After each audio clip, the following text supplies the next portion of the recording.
1 hoof more and you will kill us both. Eugenia Foxcroft said, her palm held flat before the black stallion's nose. The animal's breath burned against her hand like steam.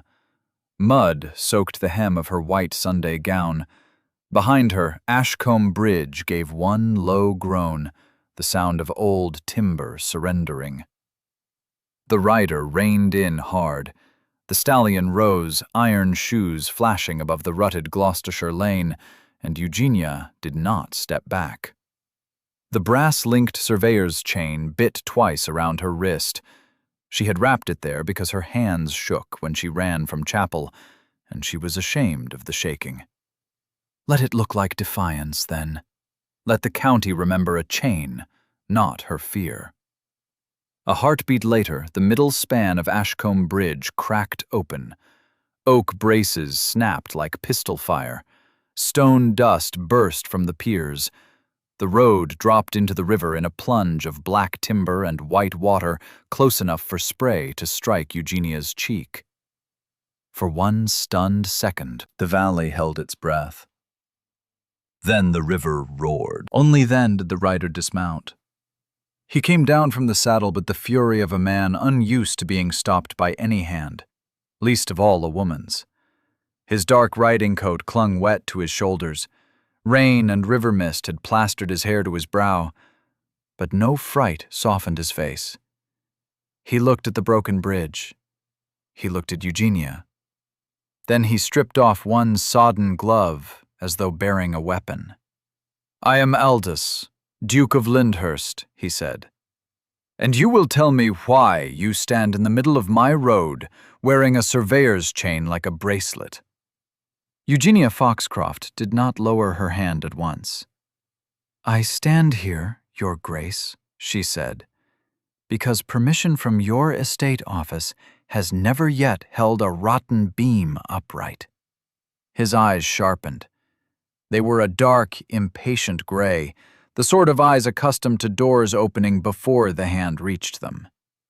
"You marked a ducal crossing unsafe," he said, "and sent no proper notice to the hall." "I sent 3 letters, one to your steward, one to the bridge trustees, one to Mr. Ormsby." She let her chained wrist fall to her side. The links left red marks in her skin. "They were dismissed as feminine alarm." His mouth tightened. But before he could answer, wheels rattled over the lane behind them. Lawrence Ormsby drove his gig too quickly around the bend, then hauled the horse up with theatrical force. He took in the ruined bridge, the Duke and Eugenia in her muddied gown. For the smallest fraction of a second, satisfaction passed over his face. Then he arranged himself into grief. "Your Grace," Ormsby cried, climbing down. "Thank heaven you are alive." He bowed deeply to Aldous, then turned a gloved finger toward Eugenia. "I warned you. The Foxcroft girl has finally brought calamity upon the valley." Eugenia's throat went dry. There it was. Not surprise, not fear. A prepared accusation, waiting for a bridge to fall. Ormsby moved closer, careful not to soil his polished boots. Her father understood these crossings. Since his death, she has fancied herself a surveyor because he left her his instruments. Now the public road is ruined, and your Grace very nearly killed. "The lower pins were cut," Eugenia said. Ormsby's eyes flickered. "By a saw," she continued, "not by weather." He laughed softly, pityingly, for the Duke's benefit. "A grieving daughter will see enemies in every misfortune. It is kinder, perhaps, to remove such burdens from her, before worse happens." Eugenia knew that kindness. Foxcroft Farm held the dry approach for a new stock road and toll crossing. Ormsby had wanted it since the week after her father's burial. Aldous looked from the agent to Eugenia. His anger had changed its shape. It had become colder because it was being measured. "Miss Foxcroft," he said, "you will return to your farm. I will escort you." "I require no escort." Her voice was too sharp, but she could not soften it in front of Ormsby. You require protection. I require a carpenter, a constable, and someone at Lyndhurst House who reads letters before the bridge falls. For a moment she thought the Duke would seize her arm and set her before him on the horse by force. Instead, he looked at the chain around her wrist, at the muddy road, at the place where the bridge had been. His hand closed and opened once at his side. "Then we shall begin with the constable," he said.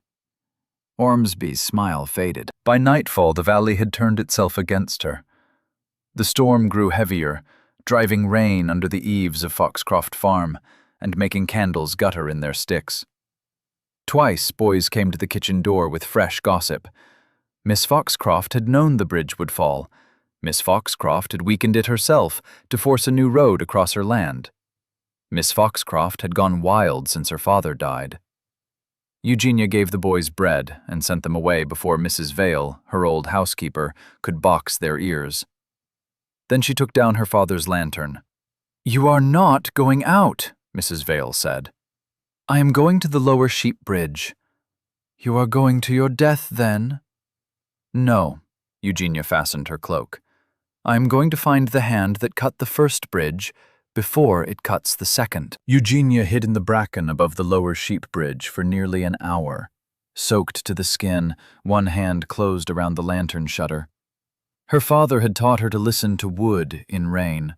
Sound timber creaked, rotten timber sighed, cut timber whispered before it gave way. A shadow moved near the braces. Eugenia opened the lantern. "Stand fast," she ordered. The man flung up an arm against the light. A crowbar gleamed in his hand. She saw the slice already bitten into the side support. Then the valley exploded with hoofbeats. "Miss Foxcroft!" Aldous burst through the trees on the black stallion, riding as if hell itself had called his name. The horse slid in the mud. The man at the bridge dropped the crowbar and fled into the dark between the willows. "No!" Eugenia cried, but the word vanished beneath the Duke's shout. He was out of the saddle before the horse had fully stopped. He reached her in 3 strides and caught her shoulders. "Where is the breach? Are you hurt?" She shoved him back with both hands. "There was no breach, Your Grace. There was a culprit. Thanks to your thunder, he is gone." Aldous stared at her. Rain ran from his jaw to his cravat. "A message came to the hall. It said you were trapped by the water. And you believed it. It carried Cuthbert Kelsey's name. Then someone forged it." She turned away before he could see how badly her hands were shaking. The crowbar lay in the mud, proof and failure in the same iron shape. "You saved no one tonight. You frightened away the man I nearly had." Silence fell. At last he bent, picked up the crowbar with a handkerchief, and laid it across a flat stone. "Then we keep what he left," he said. "And tomorrow you will tell the magistrate." "Tomorrow the magistrate will already have heard, Ormsby." "Then he shall hear you after." "It is different for me," she said. The words came out quieter than she intended.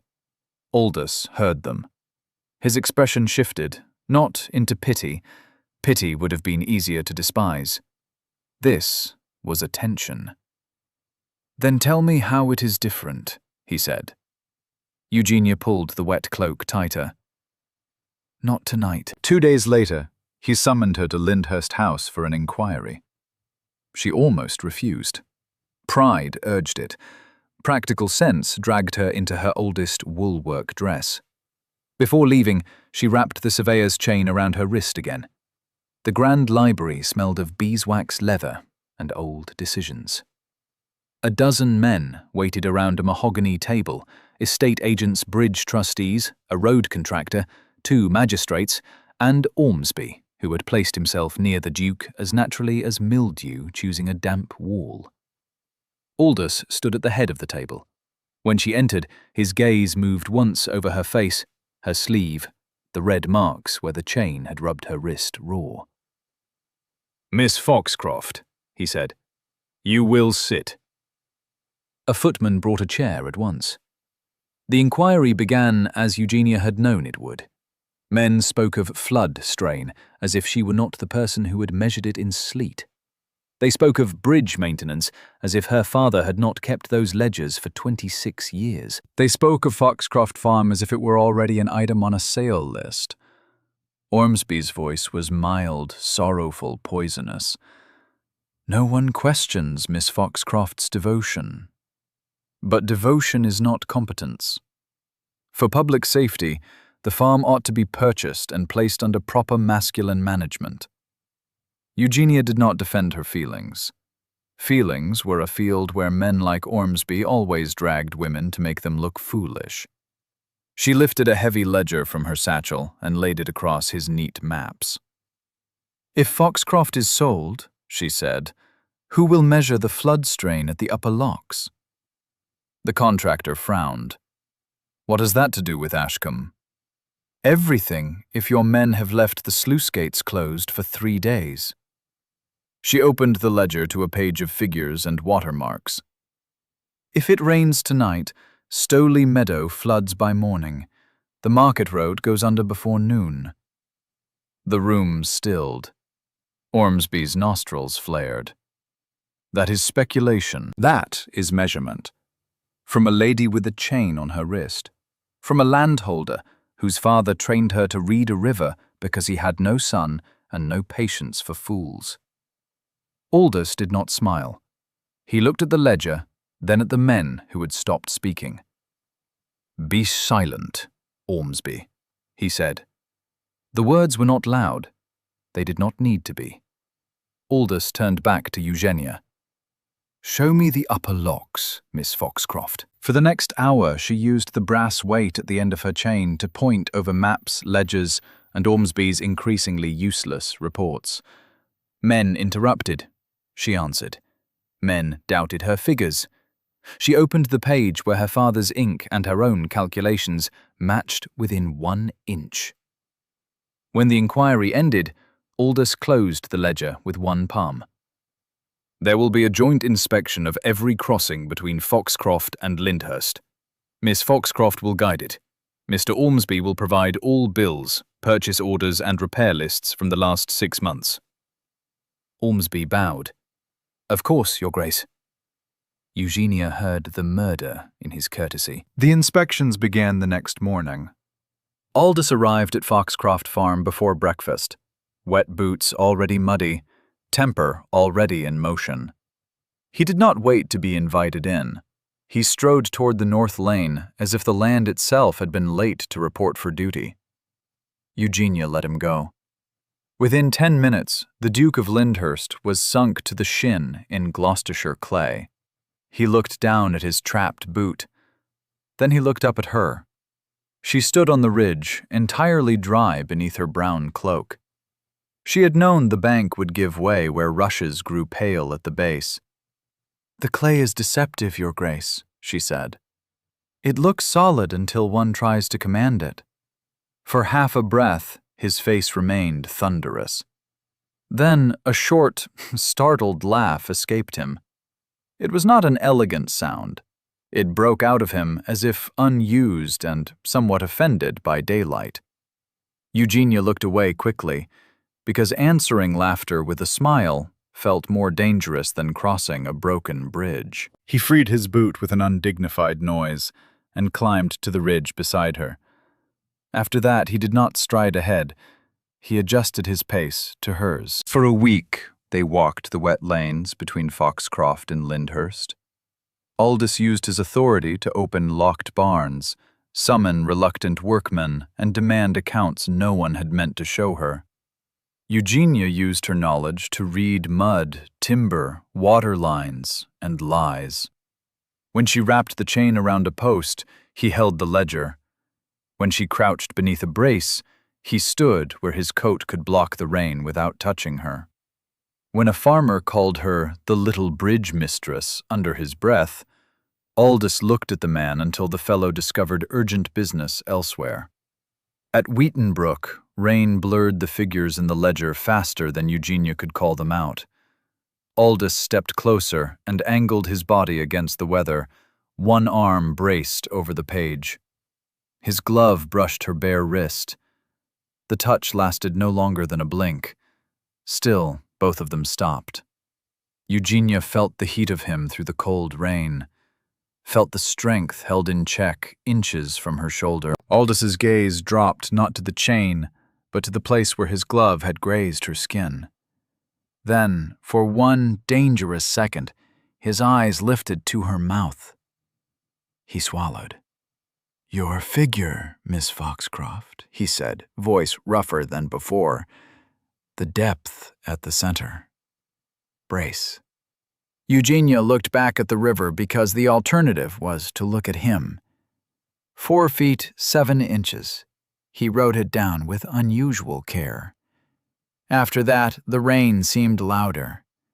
She learned his anger came quickly, but so did his effort to master it. He would inhale once hard, as if hauling a horse back from a cliff.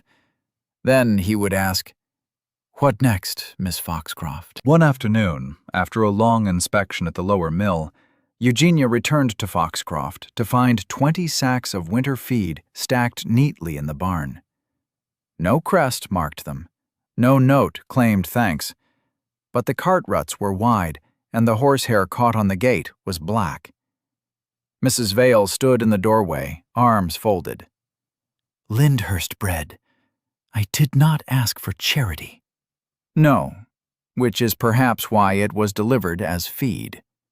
Eugenia touched the rough burlap. Her cattle had been thinning for weeks because every spare coin had gone into timber and hired hands. No man at the inquiry had noticed, or, if he had counted it as proof of her failing.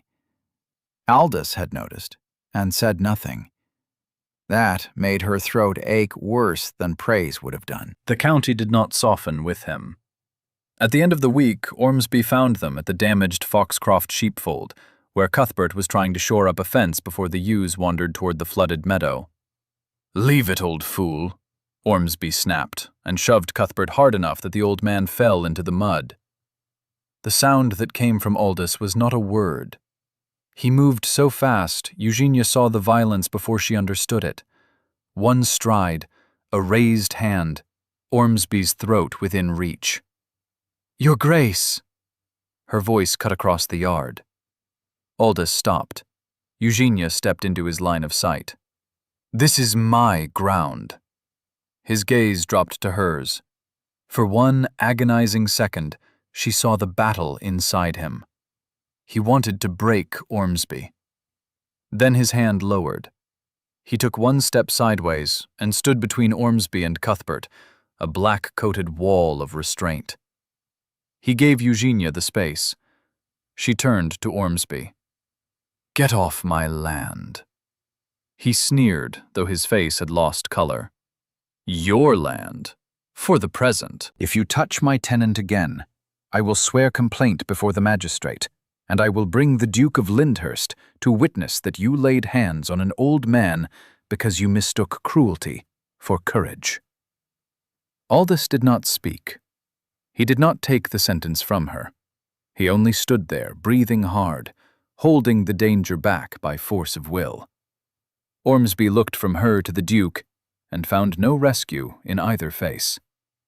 He spat into the mud, mounted, and rode away. Only when he was gone did Aldous turn from them.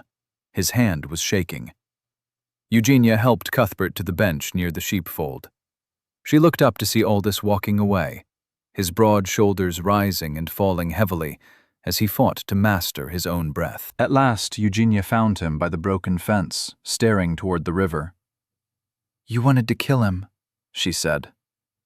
"Yes." The bluntness of it startled her. He looked older in the rain, not weaker, never that, but stripped of the bright, terrible speed that usually carried him forward. 7 years ago, he said, a bridge washed out on the northern estate. My sister's carriage was crossing. Eugenia went still. The keeper sent warning. I thought he exaggerated. There had been warnings all week. I had accounts to settle, tenants in the hall. 100 things that seemed urgent because they were in front of me. His mouth twisted. By the time I rowed out, the bridge was already gone. The river filled the silence. I found her shawl first, he said, then the wheel, then her hand in the reeds. Eugenia's fingers tightened around the chain. You have been arriving at every river since. His eyes closed. For the first time, he did not answer. That evening, the storm forced them into the old bridge office near Ashcombe, where survey pegs still leaned in a corner, and the roof leaked into a cracked basin. Cuthbert, frightened at last into courage, came just after dusk with a scrap of folded paper hidden inside his waistcoat. I should have shown this sooner, he whispered to Eugenia. He said I'd lose the cottage. Said an old widower could be found drowned easy in weather like this. On the scrap was Ormsby's hand. Eugenia knew the loops and slashes from every insulting note he had sent her. The order requested a new saw iron cutters and payment in cash dated 2 days before Ashcombe fell. Aldous read it once. The paper curled in his fist. I will ride to his lodging, he said. I will drag him out and have the confession from his teeth. Eugenia stepped before the door. No, he tried to kill you. He tried to make you behave exactly like this. His face darkened. Move aside. The order in his voice would have made footmen vanish and agents bow. Eugenia felt it strike the old fear in her, the fear of being removed from the very ground she stood on, because a man with a title had decided he knew best. She did not move.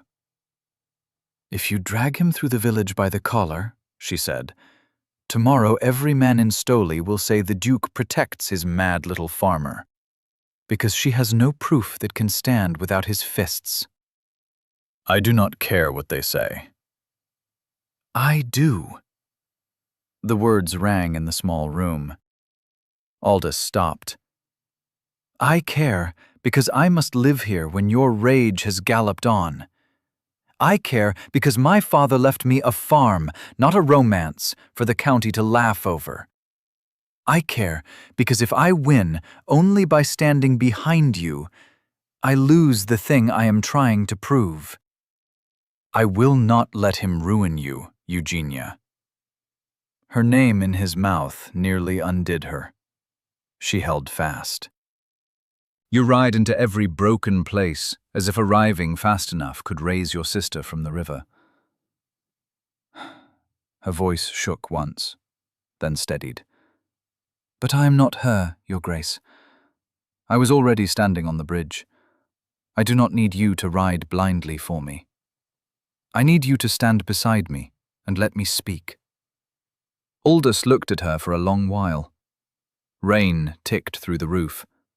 The river muttered beyond the wall. Then he opened his fist. The paper, creased but whole, lay on his palm. What do you need me to do? He asked. Not surrendered to weakness, surrendered to her judgment. Eugenia took the paper and smoothed it carefully. Keep the roads open. Keep Ormsby's men from frightening my witnesses. And tomorrow, when he tries to turn the market against me, give me the floor. A faint, grim smile touched his mouth. That I can do. The door rattled again. Cuthbert stood pale in the rain. Miss Foxcroft. Notices have gone up at Stowley.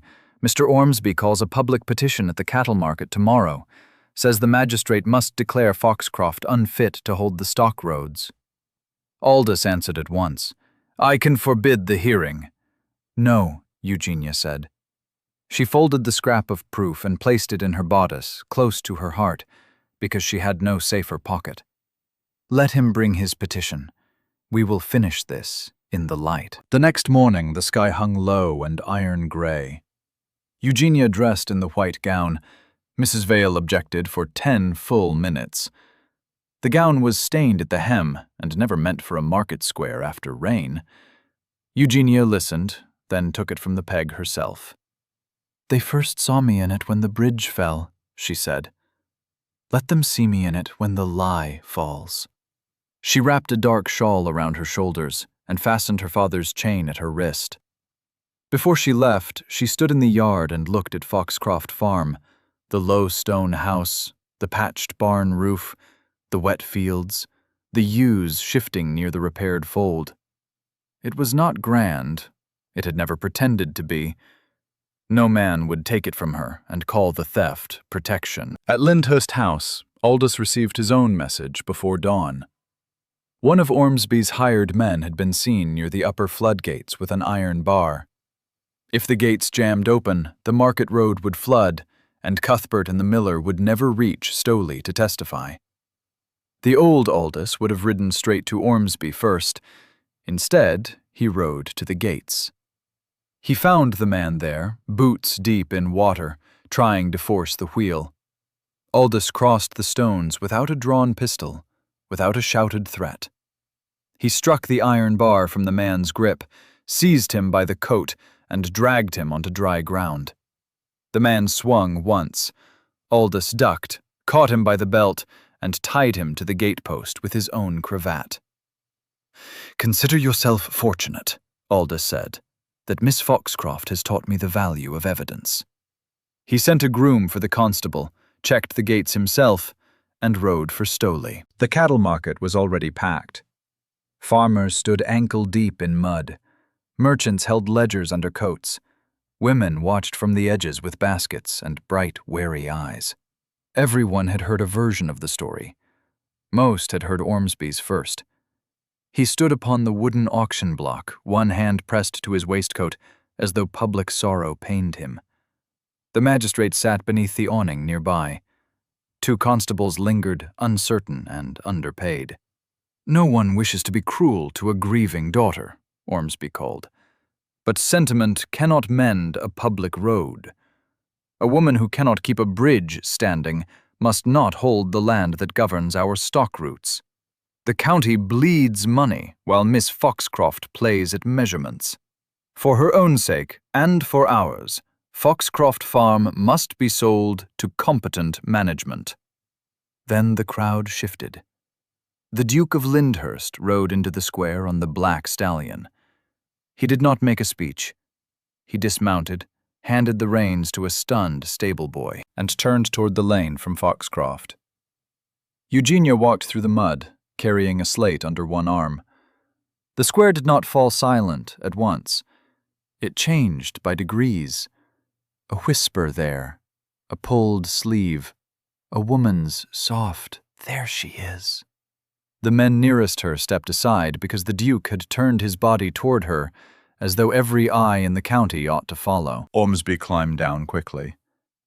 "Miss Foxcroft," he said with a smile that showed his teeth, "this is not a place for distress. Give me that slate before you embarrass yourself." He reached for it. Aldous moved. Not in rage, not with the old blind speed. One clean step placed him between Ormsby and Eugenia. He caught the agent's wrist and held it still. Nothing more. Yet Ormsby's face twisted, as if the bones had remembered their fragility. "You will not touch her," Aldous said. He released him. Then he turned his back on Ormsby and faced the magistrate. "The owner of Foxcroft Farm wishes to speak. The county will listen." And he stepped away. Eugenia felt the space open before her. She climbed the auction block. The slate hit the podium with a crack. She unspooled the surveyor's chain link by link and let it fall across the drawing she had made before dawn. "Mr. Ormsby says my mismanagement destroyed Ashcombe Bridge," Eugenia said. Her voice carried better than she expected. "He says the county must take Foxcroft Farm to protect the roads." Ormsby laughed. "No one is taking Miss Foxcroft. We are rescuing the valley from—" "Then perhaps he can explain why he ordered iron cutters 2 days before the bridge fell." The murmur broke open. Eugenia held up the folded paper. "Mr. Cuthbert Kelsey, keeper of the Ashcombe Crossings, kept the order." He feared to speak because Mr. Ormsby threatened his cottage and his life. "Lies, Ormsby," snapped. The ravings of an old man and a hysterical woman. "The old man is here," Eugenia said. Cuthbert stepped from the crowd, supported by the miller on one side and Mrs. Vale on the other. His cap shook in his hands, but his voice, when it came, was clear enough. "I saw Mr. Ormsby at the lower braces the night before Ashcombe fell," he said. "I saw the saw. I saw him pay Ned Pike to carry the cuttings away. And this morning, Ned Pike was taken at the upper gates, trying to flood the road so I could not come." All eyes turned to the constable, who had just arrived, with a soaked and furious Ned Pike bound at the wrists. Ormsby's face drained of colour. The magistrate stood. "Mr. Ormsby?" The agent found no answer ready. Eugenia placed both hands on the podium. Her wrist ached where the chain pulled. She welcomed the pain. It kept her voice from becoming too soft. "A bridge does not ask whether the hand measuring it wears a glove or a wedding ring," she said. "It does not care whether truth comes from a steward, a duke, or a farmer's daughter in a stained gown. I warned this county because the bridge was failing. Mr. Ormsby cut what remained, then tried to sell you my land as the cure for his own crime." She turned not to Aldous, but to the farmers. "Every flock due to cross Ashcombe this week reached the upper pastures. Ask your shepherds. Every wagon from Moor Hill avoided the broken road because I marked the temporary route before Ormsby posted his lies. Foxcroft did not endanger this valley. Foxcroft kept it moving, while men with cleaner boots called me foolish." Ormsby tried to step down and vanish into the crowd. Aldous did not pursue him. He merely looked at the constables. They seized Ormsby before he reached the cart line. As they dragged him past the block, he hissed, "A duke's favour will not protect a farmer's daughter forever." Aldous took one step. Eugenia raised a hand. The duke stopped. The crowd saw it. More importantly, Eugenia saw it. Not obedience made small, discipline given freely. "No," Eugenia said, her voice steady over the quiet square. "But the truth will." The constables took him away. Eugenia had spoken, and the county had heard. Aldous came to the foot of the auction block. He did not mount the steps beside her. He did not put a hand at her back. He looked up. "Miss Foxcroft," he said, and his voice carried to the far edge of the square. "Lyndhurst requires a surveyor for the rebuilding of Ashcombe Bridge. The commission is yours, if you will accept it. The plans, the wages, the choice of timber, the inspection of the pins, all under your terms." A hush fell again. But this one was different. No longer the silence that erases, the silence that waits. Eugenia looked at him. He was offering more than employment. He was using his name, his rank, his public weight, to make the county call her by the work she had always done, not rescued, recognized. "Under my terms?" she asked. "Under your terms." Eugenia let herself smile. "Then I accept, Your Grace." Weeks later, autumn came clear and gold over the valley. The new Ashcombe Bridge stood where the old one had fallen, built of seasoned oak stone and iron pins thick enough to satisfy even Eugenia's worst suspicions. There had been no grand ball to celebrate it. Eugenia had refused one before Aldous could suggest it. Bridges were not made safer by chandeliers. Instead, the opening took place at first light, with farmers, carters, the bridge trustees, Cuthbert in his cleanest coat, and Mrs. Vale crying into a handkerchief she insisted was only for the cold. Ormsby had been stripped of his contracts and sent under guard to answer charges at the assizes. Ned Pike had confessed for a reduced punishment. The Valley, having discovered its conscience late, now spoke of Miss Foxcroft's measurements with the confidence of people who had always known her worth. After the crowd drifted away, she remained in the new bridge office, a small room smelling of pine shavings, oil, and fresh paper. A framed ducal commission hung beside the door. Miss Eugenia Foxcroft, surveyor to the Lyndhurst Ashcombe Works. She had stared at it too long that morning, not because it gave her worth, it did not, but because at last worth had been forced into ink where men could not pretend not to see it. She picked up a hammer and drove a nail into the wall beside the commission.